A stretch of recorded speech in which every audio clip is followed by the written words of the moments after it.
We're going to stay on this crisis and bring in our next guest for analysis, Ariel Cohen, PhD and Senior Fellow from the Atlantic Council. Sir, thank you so much for being here. I just want to hear from you. What do you think President Biden needs to say? What sanctions need to come, in your opinion?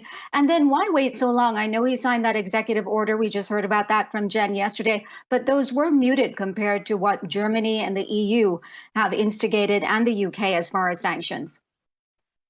Well, first, this is an invasion because I carefully listened to 1 hour long President Putin's rambling justification on Russian TV, what they're doing. And they said they're going into Ukraine. They deny Ukraine essentially the right to exist, despite the 2 presidential elections Ukraine went through. The Ukrainian president has more legitimacy than Mr. Putin. Secondly, they said that the 2 regions that they recognize, they don't recognize just the areas currently controlled by the separatists, the Russian-supported separatists. They recognize the whole administrative boundaries of that region. That means they would go to the Sea of Azov, the sea that is adjacent to the Black Sea, which means more war. And Putin was talking about how the whole territory of southern Ukraine, of eastern Ukraine, all of it belongs to Russia.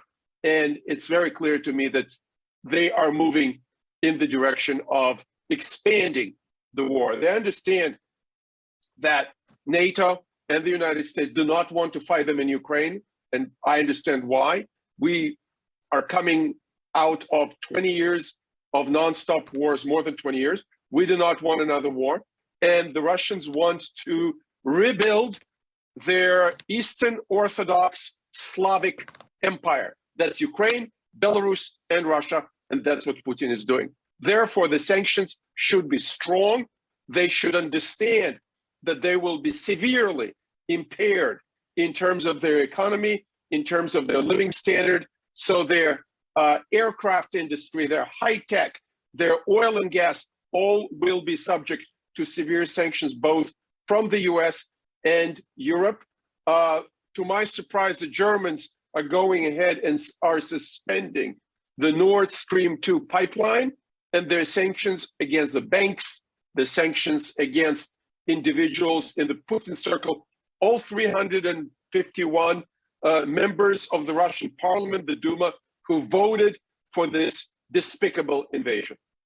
So, Ariel, can you tell me, you expect Putin to go after the entire Ukraine area, and I'm wondering, why did he choose to go this route by granting independence or recognizing independence, as opposed to what he did in Crimea and annex the area? And if you're, areas like Lithuania and Estonia, how worried are you, and how closely are you watching? Because does he end here, and why is he choosing now to do this?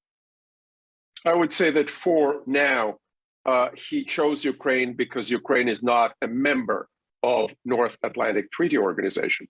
It's not a member of a military alliance, whereas Lithuania, Latvia, and Estonia, the 3 Baltic states, are.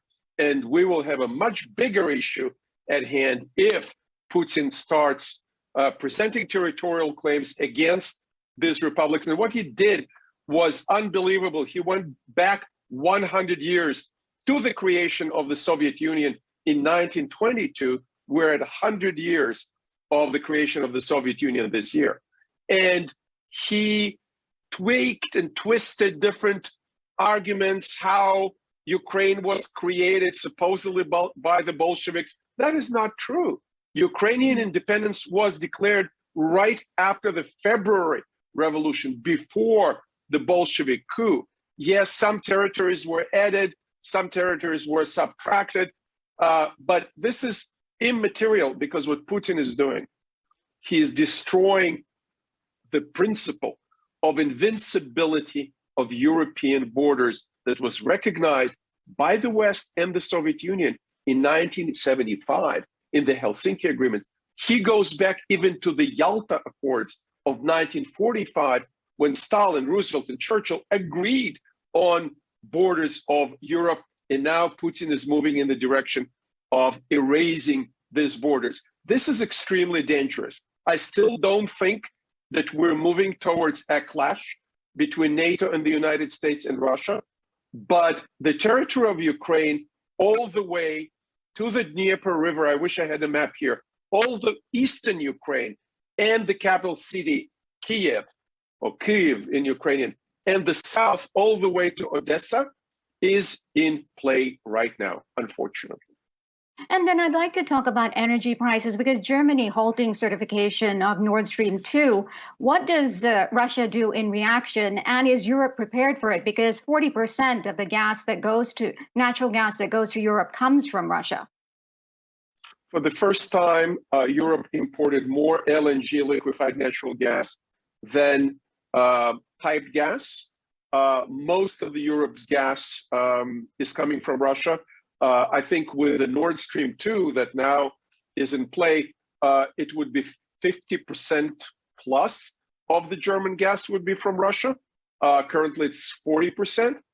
And Europe has created with its own hands this ridiculous situation because they were shutting down not just coal. I understand why you want to shut down coal because of the emissions, but they also were shutting down zero emission nuclear power plants. So they were left with only gas because their solar and wind were not sufficient to supply energy they need for their industry and for the heat in their houses, and also natural gas that they need for industrial production. So they created this problem. It's a up to $2,000 per 1,000 cubic meters in Europe. They are metric, they trade in cubic meters.